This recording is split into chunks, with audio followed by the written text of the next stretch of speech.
Hello student, कैसे हो आप? उम्मीद करता हूँ ठीक होंगे और पढ़ रहे होंगे। अच्छे की पाठशाला में आपका पुनः एक बार स्वागत है। बच्चों, हम नरेशन पढ़ रहे हैं और नरेशन का तीसरा वीडियो है। मैं एक बार फिर से आप स्पष्ट कर दूं कि यदि आपने पिछले 2 वीडियो नहीं देखे हैं तो पहले उनको देख के आइए, तब जाके यह समझ में आएगा या ज्यादा आप फायदा उठा पाएंगे। आइए थोड़ा सा रिवीजन करते हैं। पिछली कक्षाओं में आपने देखा कि कैसे जब हम डायरेक्ट से इनडायरेक्ट स्पीच बना रहे थे तो हमने देखा कि कैसे रिपोर्टेड क्लास का जो टेंस था कैसे बदलते हैं, या रिपोर्टेड क्लास के जो प्रोनाउन संबंधी परिवर्तन थे वो कैसे करते हैं, यह हम अच्छी तरह से देख चुके हैं। तो मैं फिर से कहता हूं कि यदि आपने नहीं देखा तो उसे जरूर देख के आइए। मैं जाते जाते आपसे एक बात कहा था कि कनेक्टर की बात हमने की थी, दैट। ये शायद आपके लिए सवाल छोड़ के गया था, आपने पढ़े होंगे। तो हमने अभी तक केवल जितना भी प्रूव किया, जितना भी डायरेक्ट से इनडायरेक्ट सेंटेंसेस बनाए, उसमें आपने गौर किया होगा कि हमने केवल दैट का ही इस्तेमाल किया है। तो बच्चों, मैं यह कह रहा था कि दैट के अलावा भी बहुत सारे कनेक्टर होते हैं।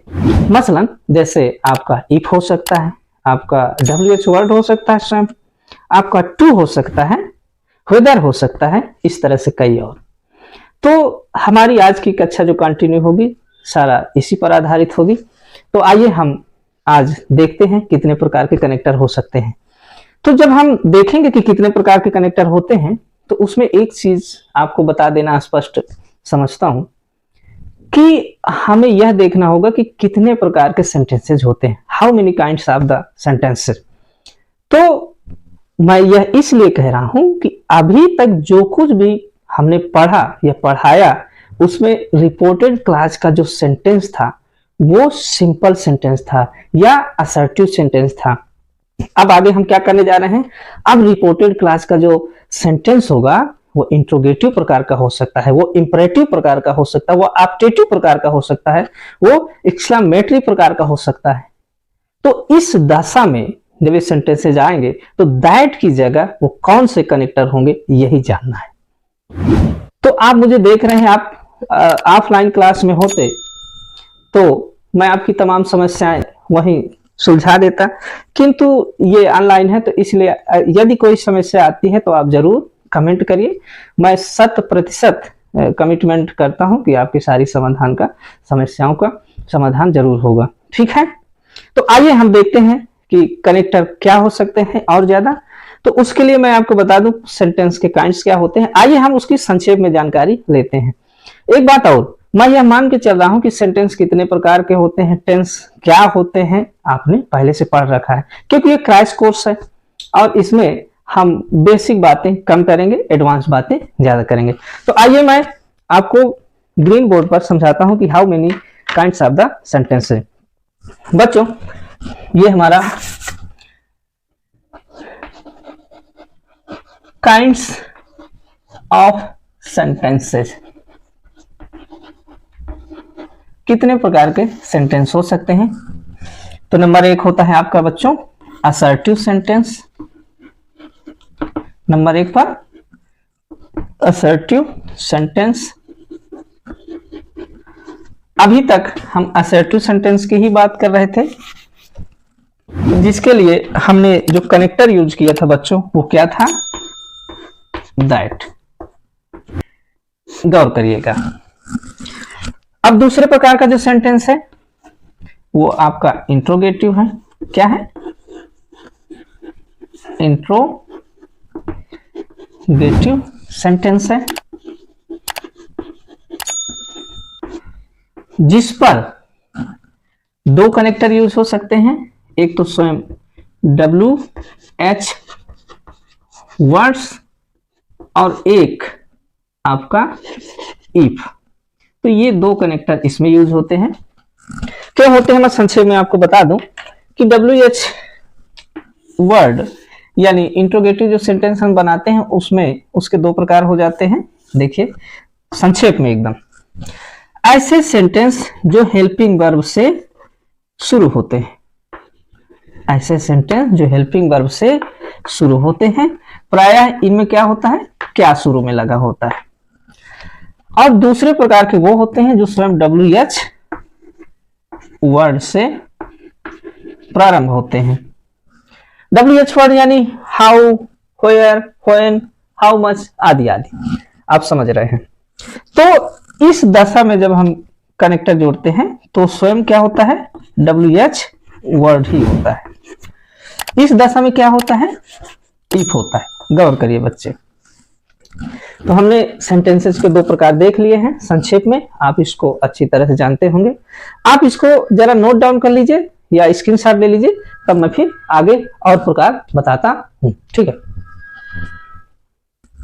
इस प्रकार हमारा अगला सेंटेंस देखते हैं। तीसरे नंबर तक बच्चों आता है इंपरेटिव सेंटेंस। इंपरेटिव सेंटेंसेस जिस पर कनेक्टर टू लगाते हैं। चौथे प्रकार का हमारा सेंटेंस है एक्सक्लामेटरी सेंटेंसेस। पांचवें प्रकार का जो सेंटेंस है ऑप्टेटिव सेंटेंस है। तो बच्चों आपने 1, 2, 3, 4, 5 प्रकार के सेंटेंसेस देखा है। रिपोर्टेड क्लॉज में अब हम इन्हीं के साथ प्रयोग करने जा रहे हैं, अर्थात जब हम इनडायरेक्ट बनाएंगे तो रिपोर्टेड क्लॉज में या तो, अच्छा एक बात बताऊं, इसकी तो हम चर्चा कर ही चुके हैं, दैट आप जानते हैं। अब हम बात कर लेते हैं इंट्रोगेटिव सेंटेंसेस की, अब हम बात कर लेते हैं इंपरेटिव सेंटेंसेस की, एक्सक्लामेटरी सेंटेंसेस, ऑप्टेटिव सेंटेंस। तो आइए हम एक एक करके इनको सिद्ध करते हैं, प्रूव करते हैं, डायरेक्ट इनडायरेक्ट कैसे बनता है। चलिए आइए देखते हैं कि रिपोर्टेड क्लॉज यदि इंट्रोगेटिव प्रकार का है तो कैसे इनडायरेक्ट स्पीच हम बनाते हैं। देखते हैं, जैसे मैं शुरू में लिख देता हूं, जब रिपोर्टेड क्लॉज का सेंटेंस क्या हो, इंट्रोगेटिव हो। क्या हो, इंट्रोगेटिव। मैं क्वेश्चन मार्क लगा देता हूं। ये दो प्रकार के होते हैं, आप जानते हैं, एक WH वाले और एक जो आपका हेल्पिंग वर्ब से शुरू होते हैं। अभी अभी हमने उसकी चर्चा की है। तो चलिए उदाहरण से सिद्ध करते हैं, इस प्रकार वाले को और इस प्रकार वाले को। Number 1, Rahul said, for example,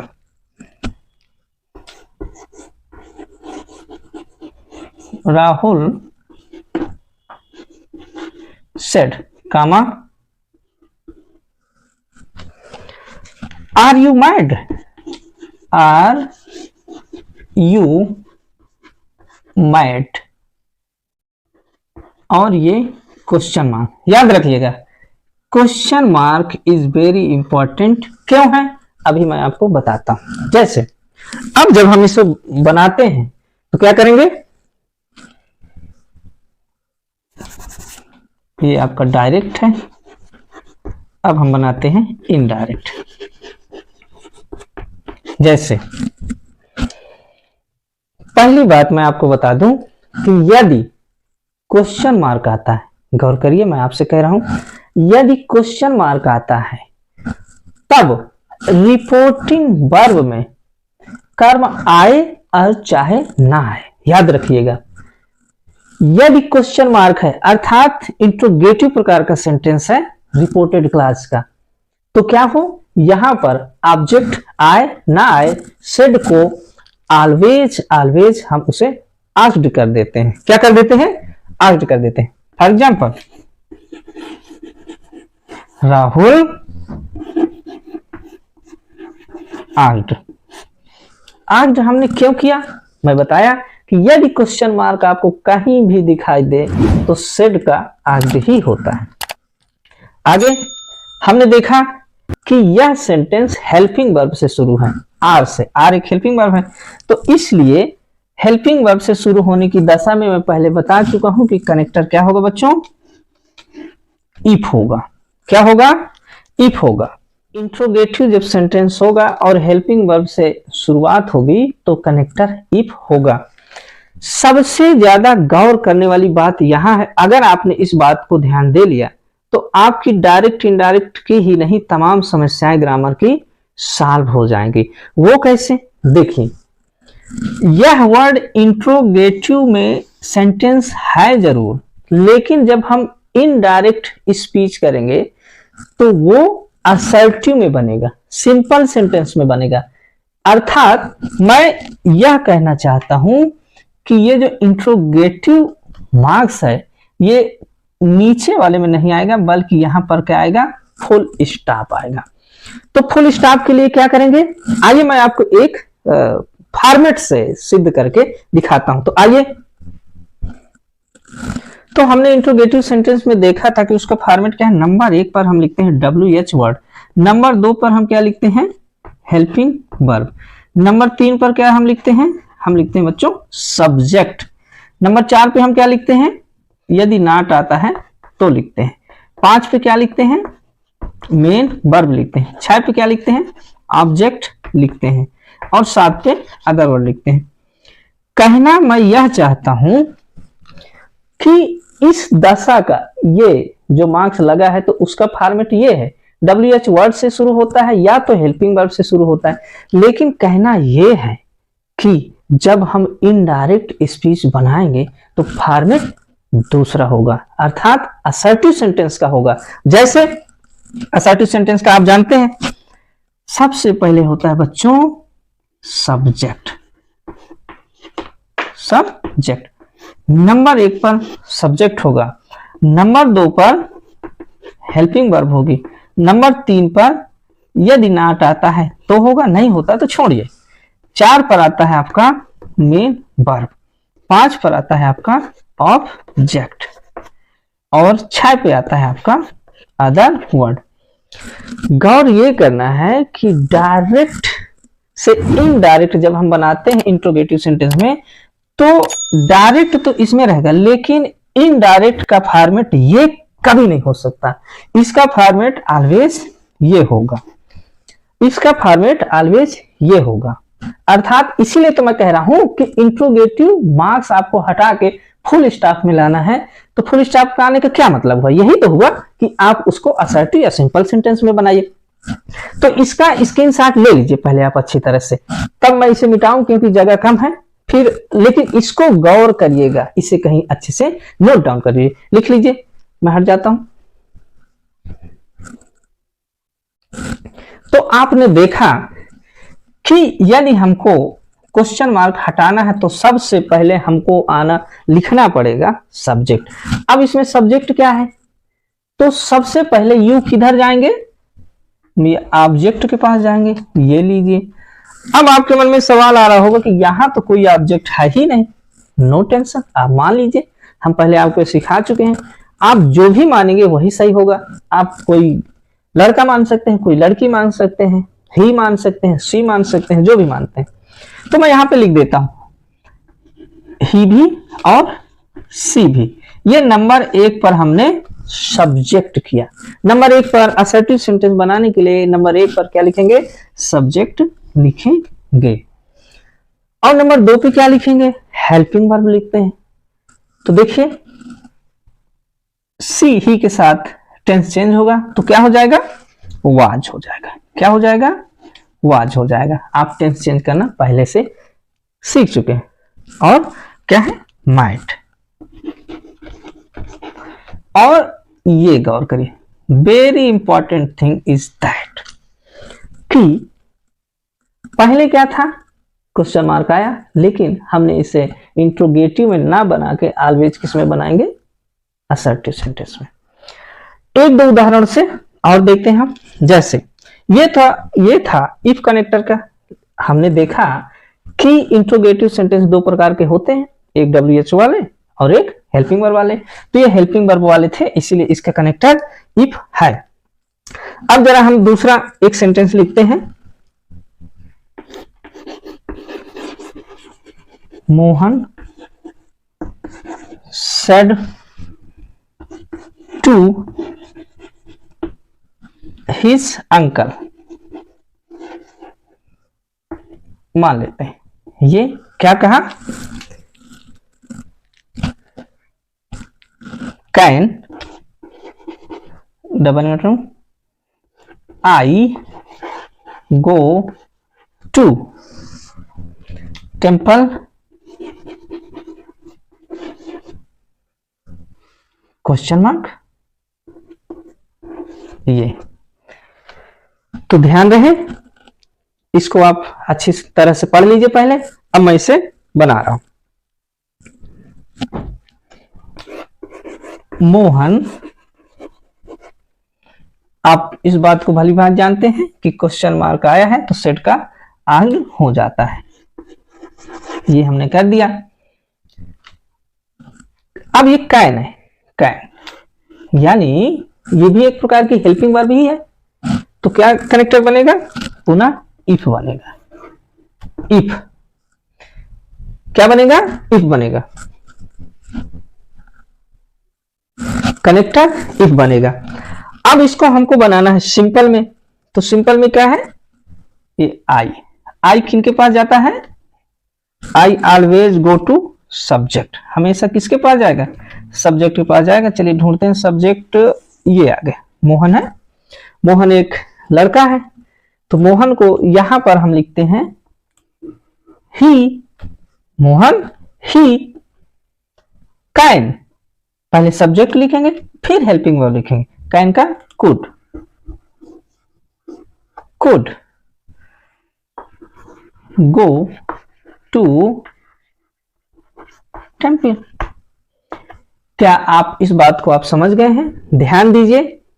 ध्यान देने लायक सबसे अगर अच्छी बात इसमें महत्वपूर्ण बात यह है कि डायरेक्ट स्पीच इंट्रोगेटिव में होगा, लेकिन कभी भी इनडायरेक्ट बनाते समय वो इंट्रोगेटिव रह नहीं जाना चाहिए, अर्थात तो किस में रहेगा, सिंपल सेंटेंस में। तो सिंपल सेंटेंस का फॉर्मेट क्या है, सबसे पहले सब्जेक्ट लिखते हो, इसके बाद क्या लिखते हो, हेल्पिंग वर्ब लिखते हो, इसके बाद क्या लिखते हो, नॉट आता है तो लिखते हो, नहीं आता नहीं लिखते हो, फिर क्या मेन वर्ब, फिर क्या ऑब्जेक्ट, अदर वर्ड, इस तरह से। तो आपने वो जो फॉर्मेट नोट किया था उसको आप बगल में रख लीजिए और देखते रहिए। आइए हम एक दो उदाहरण से और सिद्ध करते हैं। जैसे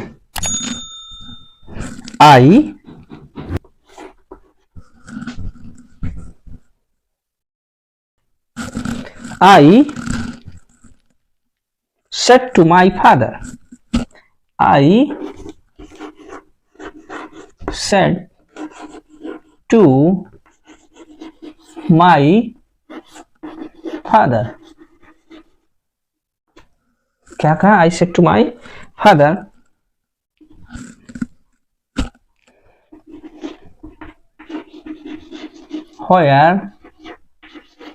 where you going, और आपका क्वेश्चन मार्क। तो इसे बना के देखते हैं। तो क्वेश्चन मार्क है तो आई सेड को आस्क्ड माई फादर। अब यहां पर जो कनेक्टर होगा वो हूबहू इसी को हम उतार देते हैं, तो क्या लिख दिया, वो यार याद रहे अब यह WH वर्ड नहीं है, अब यह कनेक्टर है, इस बात को ध्यान दीजिएगा। अब हमको इसमें क्या बनाना है, अब हमको इसको सिंपल में बनाना है। तो यू को हम जाते कहा जाएगा ऑब्जेक्ट पर, फादर, तो फादर क्या हो जाएंगे, मान लेते हैं ही हो जाते हैं, मान लिया ही हो जाते हैं। ही आप जानते हैं टेंस चेंज में वेयर और हैड में चेंज होता है, किसमें चेंज होता है, हैड में चेंज होता है। तब आप जानते हैं कि वाज और वर हैड बीन में चेंज हो जाता है टेंस आपका, had been going, had been going, और ये क्या, full stop, not question mark. तो ये इंट्रोगेटिव का फॉर्मेट है, पहले WH वर्ड, फिर हेल्पिंग वर्ब, फिर सब्जेक्ट, फिर मेन वर्ब। लेकिन अगर सेंटेंस सिंपल है तो सबसे पहले क्या आता है, सबसे पहले आता है सब्जेक्ट, फिर क्या, हेल्पिंग वर्ब, फिर क्या, मेन वर्ब। तो आप गौर कर लीजिए खुद ही, जब हम उस फॉर्मेट को देखते हैं तो WH वर्ड के बाद ऑलवेज क्या आता है, हेल्पिंग वर्ब आती है।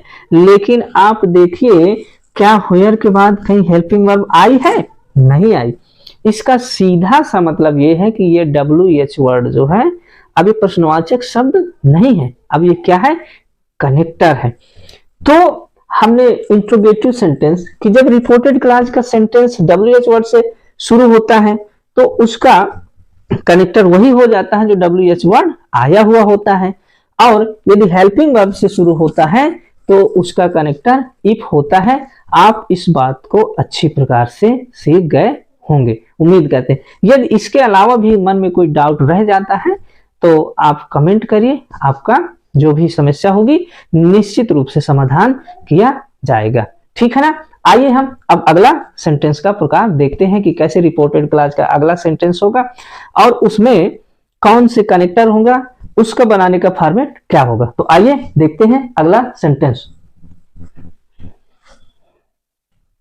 तो हम देखते हैं कि जब रिपोर्टेड क्लास का सेंटेंस इंपरेटिव प्रकार का हो, क्या हो, इंपरेटिव हो।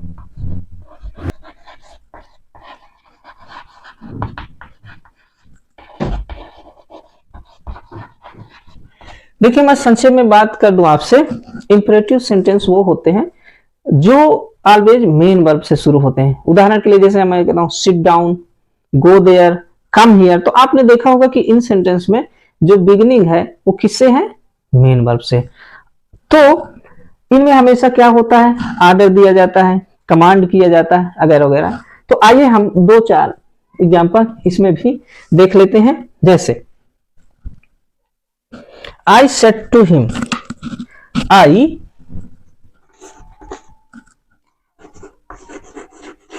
said to him, मैंने उससे कहा, क्या कहा, हेल्प मी प्लीज, और ये फुल स्टॉप। तो देखिए इसमें क्या है कि मेन वर्ब से सेंटेंस का बिगिनिंग हुआ। यही तो लिखा है कि जब रिपोर्टेड क्लास का सेंटेंस इंपरेटिव, इंपरेटिव है, क्यों है, क्योंकि मेन वर्ब से शुरू है। हिंदी में क्या बोलेंगे कि मैंने उससे कहा हेल्प मी प्लीज, कृपया मेरी मदद करिए। तो इसमें भाव के आधार पर रिपोर्टिंग क्लास का ये सेड जो है या मेन वर्ब है ये बदलती है। तो प्लीज है तो प्लीज के आधार पे हम क्या कहेंगे, I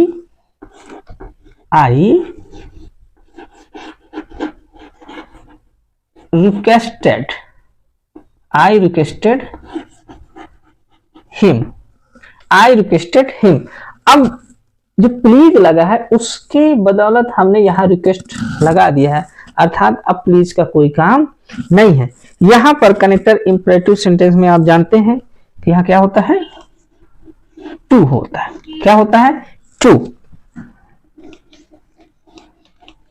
help me.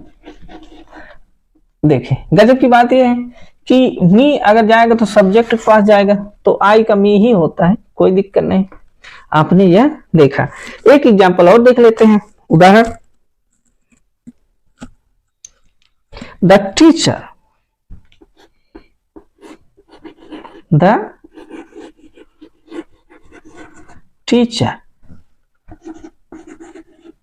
said to students, teacher said to student, भाई क्या कहा गया स्टूडेंट से, do not make a noise, do not make a noise. ये इस वाक्य को जरा गौर से देखिए। The teacher said to the student do not make a noise. तो डू नॉट यानी डोंट का एक स्पेशल विधान है, पहले हम उसे देख लेते हैं।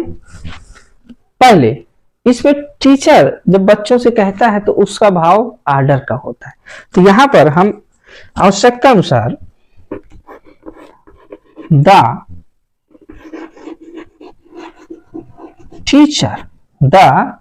टीचर सेड की जगह मैं कर रहा हूं ऑर्डर्ड। क्या? Ordered student. ठीक है, स्टूडेंट। तो यहां तक आप ऑर्डर क्यों किया? क्योंकि जो टीचर और स्टूडेंट का कहने का तरीका होता है वो ऑर्डर का होता है। ये अंडरस्टूड है, आप इसको समझिए। अब क्या? Not to make a noise. Make a noise, ये आपका बन गया है। क्या स्टूडेंट? डोंट में एक मेन वर्ब आती है जिसे हम फॉरवर्ड कहते हैं। क्या कहते हैं? फॉरवर्ड। उसका हिंदी होता है मना करना। तो यदि किसी बात को दो बार ना किया जाए, किसी बात को दो बार ना किया जाए तो वो हाँ हो जाता है। फॉर एग्जाम्पल मैं एक बात कहूं आपसे कि आप जैसे मैं इस टी शर्ट को पहना हूं या बनियान पहना हूं, तो इसको मैं उल्टा कर दूं, एक बार और उल्टा कर दूं तो क्या होता है? सीधा हो जाती है। एग्जैक्ट यही नियम होता है सेंटेंस में।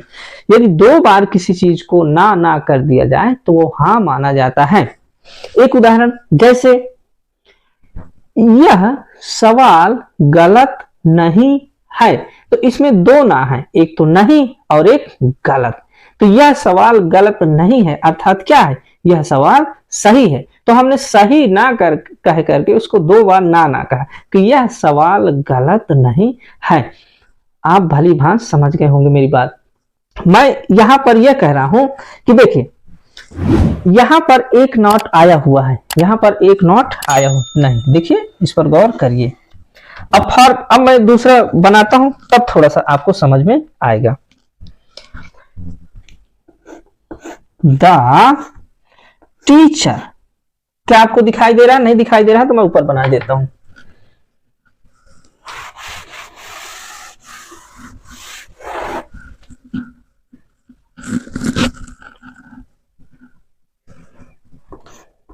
The teacher. अब यहां पर जो ऑर्डर है इसकी जगह मैं दूसरा मेन वर्ब इस्तेमाल करना चाहता हूं। जैसे फॉरवर्ड मैंने लिखा, गौर करिए, फॉरवर्ड। अब फॉरवर्ड माने होता क्या है? मैं यहां लिख दूं फॉरवर्ड, मतलब मना करना। क्या? मना करना। गौर करिएगा। तो द टीचर फॉरवर्ड स्टूडेंट, यानी कि टीचर ने स्टूडेंट को मना किया। स्टूडेंट।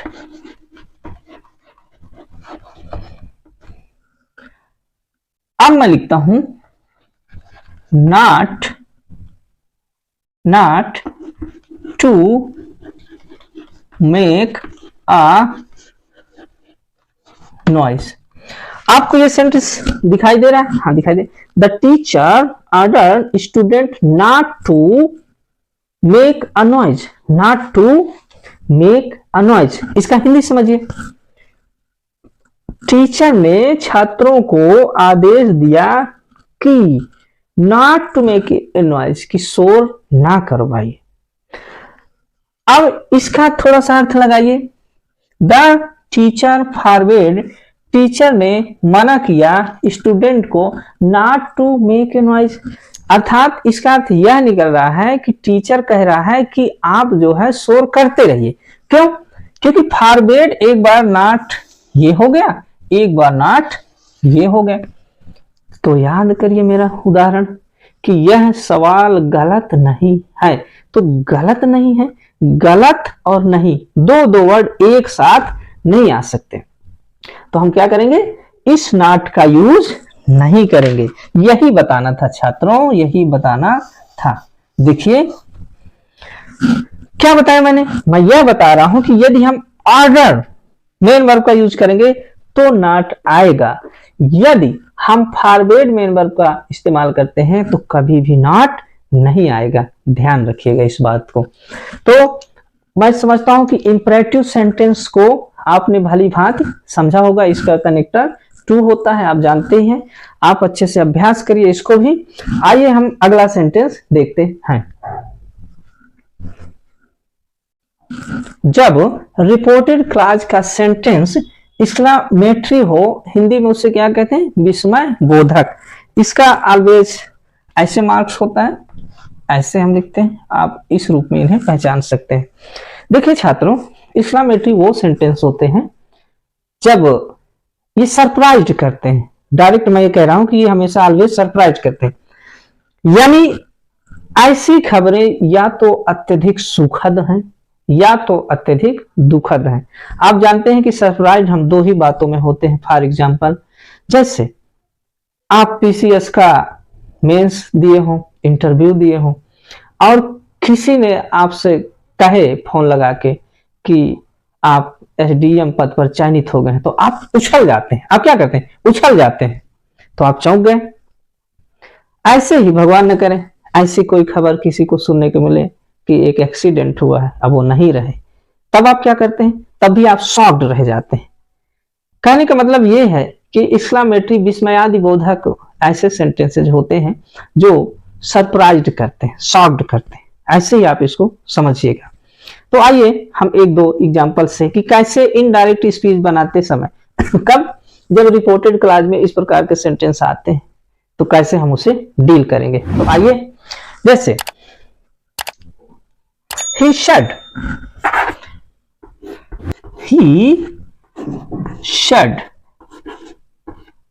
said, उसने कहा। क्या कहा?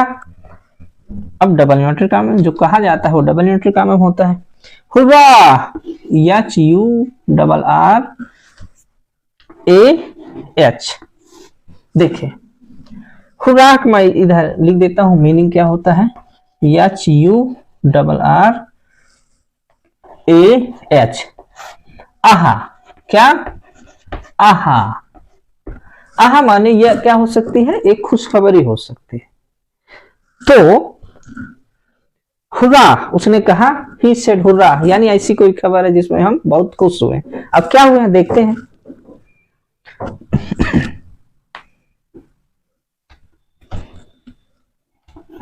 We have won the match। We have won the match। हम मैच जीत चुके हैं। ये सरप्राइज वाली बात थी।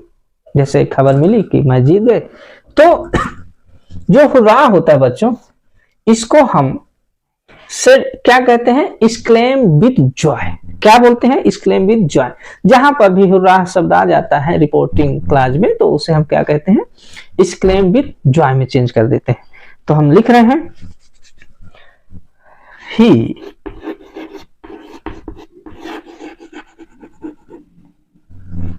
exclaimed with joy। याद रखिएगा जो हुर्रा वर्ड आया है उसकी जगह हम सेड का क्या किया? exclaim with joy किया। exclaim with joy। और कनेक्टर यहां दैट लगता है। कनेक्टर यहां क्या लगता है? दैट, क्योंकि सिंपल सेंटेंस है। क्योंकि आप जानते हैं कि सिंपल सेंटेंस में क्या होता है? दैट लगता है। दैट। अब वी किसके पास जाएगा? वी जाता है बच्चों ही के पास।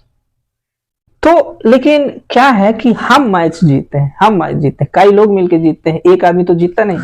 तो इसलिए इस ही को हम बी की तरह ही दे में कन्वर्ट कर देते हैं। किसमें?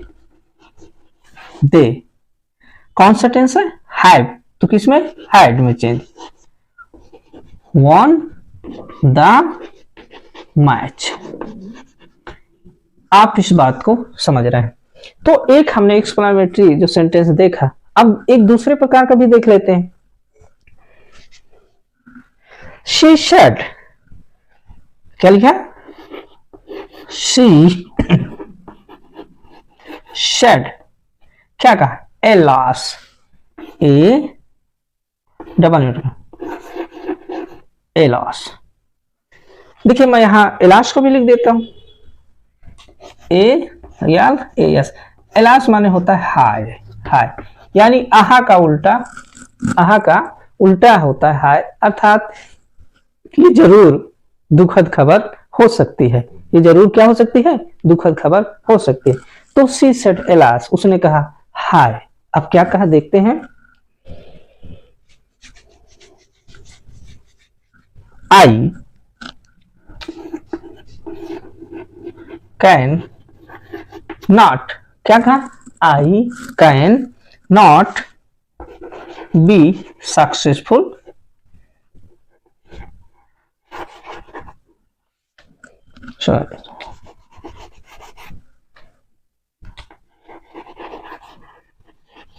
अर्थात अब ये दुखद खबर है। मान लिया बड़ी उम्मीद लगाए थे कि पास हो जाएंगे, सफल हो जाएंगे, लेकिन हुआ क्या? रिजल्ट आया फेल का। तो इस बार हुर्रा न करके क्या कहेंगे? ए लॉस, ए लॉस। तो she said A loss, I can not be successful, मैं सफल नहीं हो सकती। तो एलास जहां होता है तो हमने कहा कि हुर्रा में क्या होता था? Exclaim with Joy. तो इसका ठीक उल्टा होता है एक्सक्लेम विद शारो। क्या होता है? Exclaim with sorrow. तो हम सेड की जगह क्या लिखते हैं? Exclaim with sorrow. She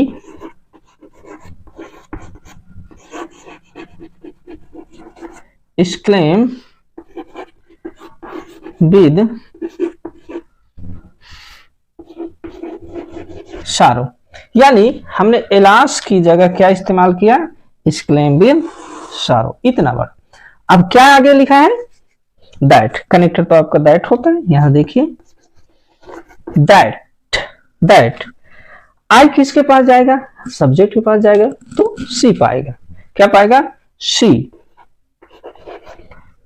can का कुड हो जाता है, कुड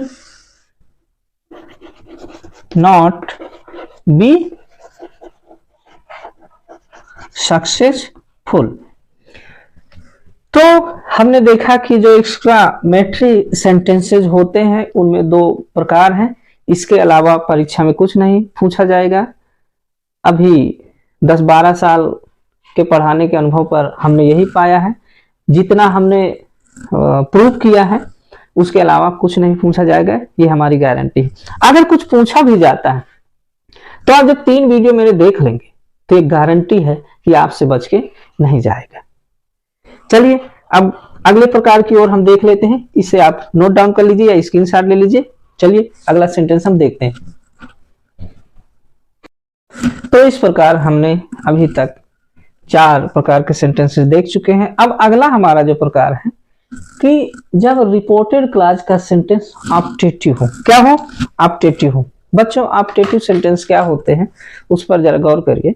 ऑप्टेटिव सेंटेंस वो होते हैं जिनमें आशीर्वाद दिया जाता है, आशीर्वाद लिया भी जाता है, अभिशाप दिया जाता है, या कुछ ऐसे जैसे good night, good morning, bye, tata, ये सब आदि आदि प्रकार के जो सेंटेंसेज हैं जो इस ऐसे वर्ड यूज होते हैं तो उन्हें हम ऑप्टेटिव सेंटेंस कहते हैं।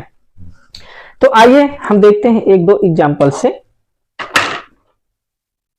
For example,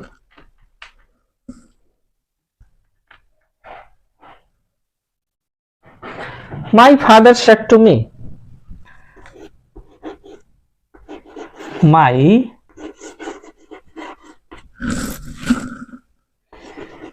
father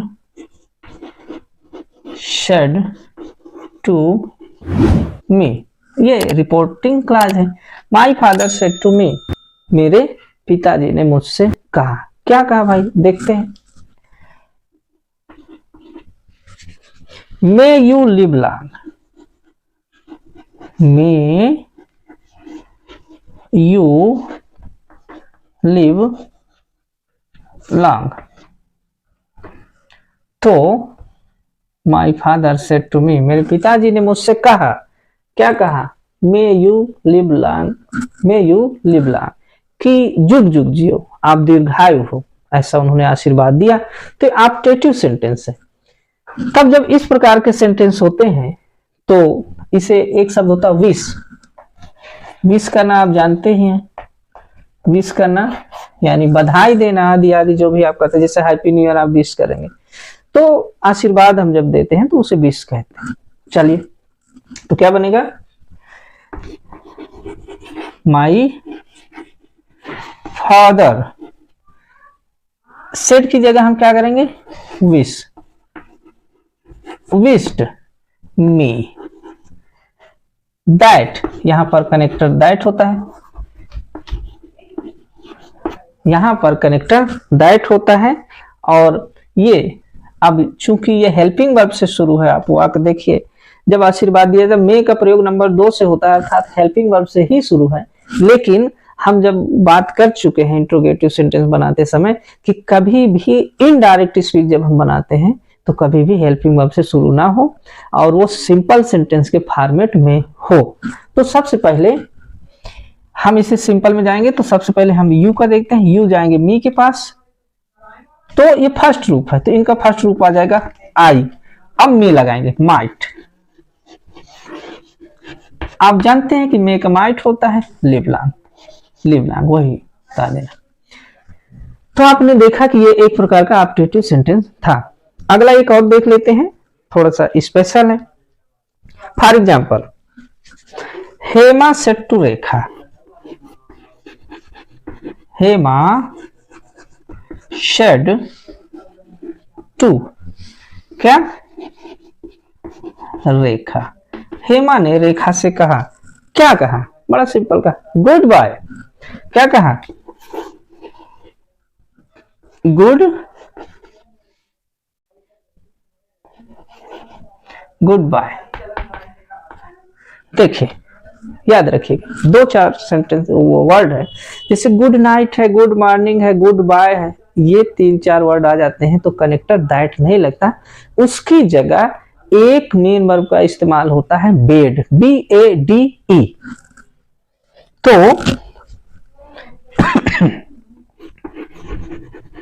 Hema set की जगह मैं बेड लिख रहा हूं। बेड माने विश करना, बेड माने विश करना ही होता है एक तरह से। ये स्पेशली उनके लिए, जैसे good night, good morning, good evening, good afternoon या गुड बाय आदि, इस तरह। बेड, रेखा, ठीक है ना। याद रखिएगा, इनमें कोई कनेक्टर का इस्तेमाल नहीं होता है, जैसे बस गुड बाय, गुड बाय।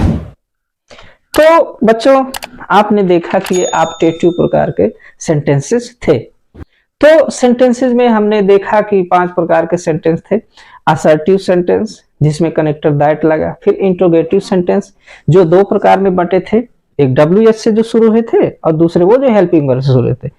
जो WH वर्ड से शुरू हुए थे उनका कनेक्टर स्वयं WH वर्ड था, लेकिन इसमें गौर करने वाली एक बड़ी जबरदस्त बात ये थी कि वो WH वर्ड नहीं है, अब वो कनेक्टर हो जाता है और नीचे जो वाक्य बनेगा वो कैसे बनेगा, सिंपल फॉर्मेट में, सिंपल में।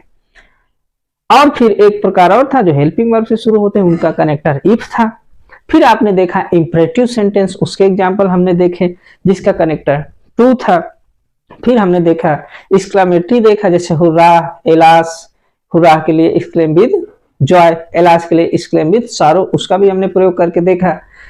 लास्ट में था आपका ऑप्टेटिव सेंटेंस जिसमें आशीर्वाद लेना देना ऐसे, तो उसको भी अभी आपके सामने लिखा ही है, हमने सिद्ध कर दिया।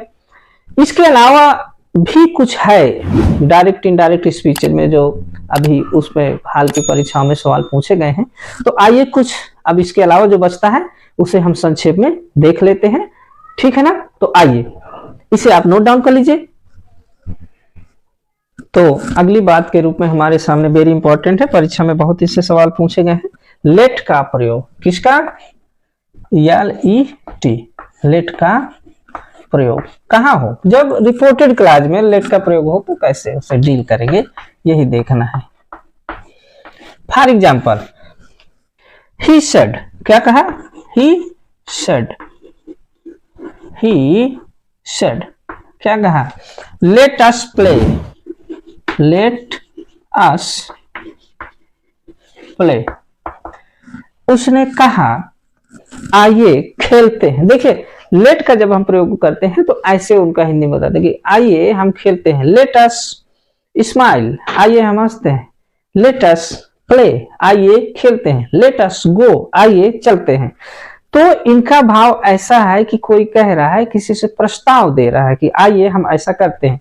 तो प्रस्ताव के लिए अंग्रेजी में वर्ड होता है प्रपोज्ड, तो हम उसको प्रपोज्ड के रूप में यूज करते हैं, ठीक है ना। तो इसको हम बनाएंगे ही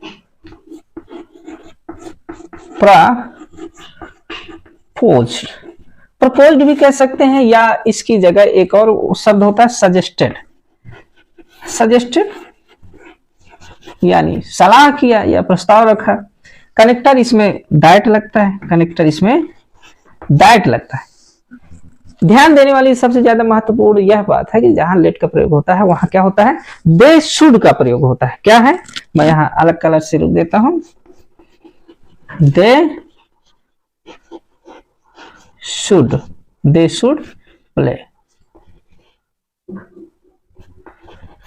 तो दे शुड का प्रयोग होता है, ये इंपॉर्टेंट। जहां भी लेट आएगा वहां दे शुड जरूर आएगा, ऐसे ही आएंगे। आप इसका फॉर्मेट देख लीजिए। एक दो एग्जांपल और देख लेते हैं। For example,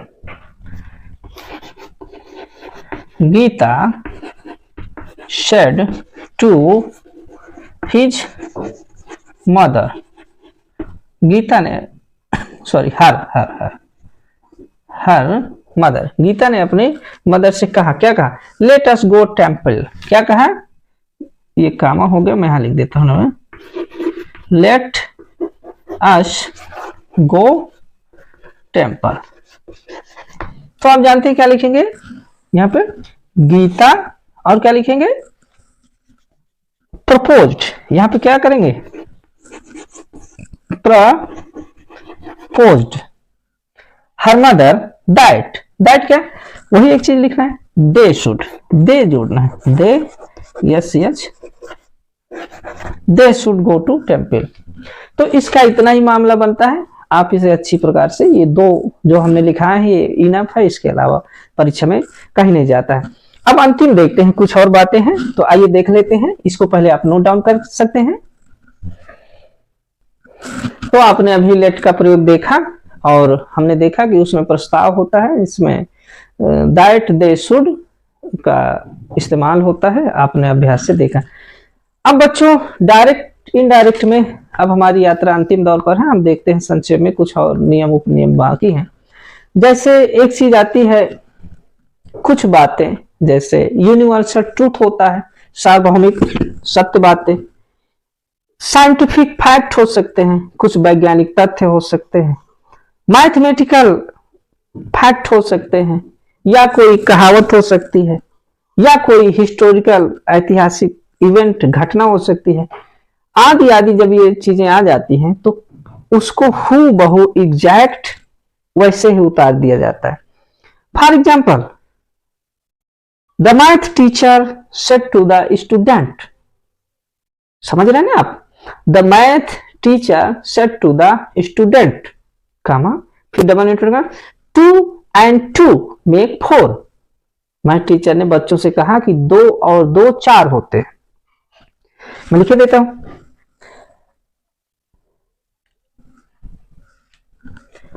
the math teacher said to student, क्या कहा?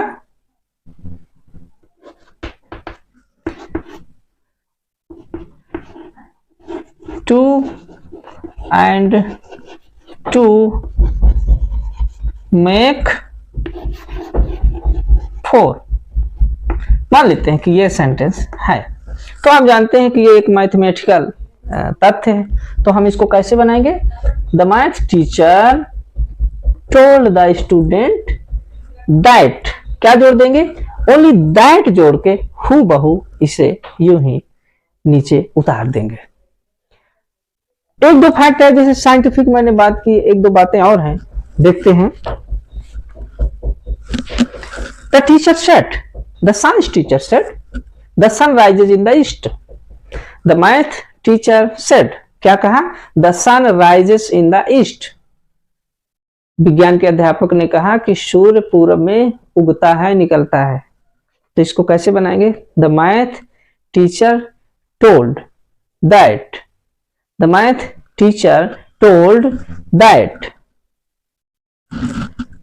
The sun rises in the east. तो आपने बच्चों यहां तक देखा।